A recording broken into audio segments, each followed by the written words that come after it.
We'll begin tonight continuing our coverage of the deadly New Zealand mass shooting. The grieving process continues for many in that country as the families of 50 victims wait for the authorities to release their bodies for burial. The country's prime minister is discussing how to prevent similar attacks in the future. Meg Oliver reports.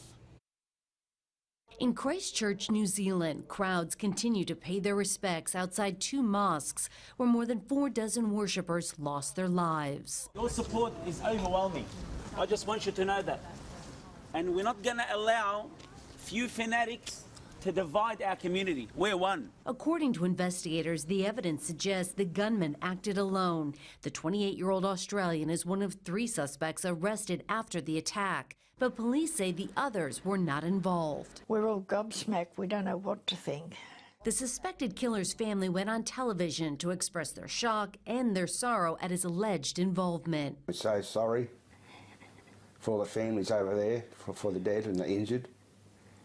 Yeah, we just can't think nothing else. Just want to go home and hide. The attacker reportedly adhered to a white nationalist ideology that painted immigrants as invaders and mentioned President Donald Trump by name in a 70-page manifesto. President Trump was asked if that movement poses a growing global threat. Mr. Trump said he didn't think so. It is on the rise, and the president should call it out, but sadly, he's not doing that. Acting Chief of Staff Mick Mulvaney said the criticism is misdirected. Every time something bad happens everywhere around the world, folks who don't like Donald Trump seem to blame it on Donald Trump. New Zealand's prime minister said her government is exploring ways to prevent another mass shooting, an effort that could lead to stricter gun laws. Meg Oliver, CBS News, New York.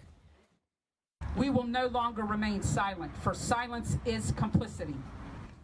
That was the message tonight as people from all religions came together here in Greenville to remember those who lost their lives in New Zealand. Close to 100 people came to the vigil that was put on at the Islamic Center of Greenville. The Greenville Police Chief and Pitt County Sheriff were among the speakers.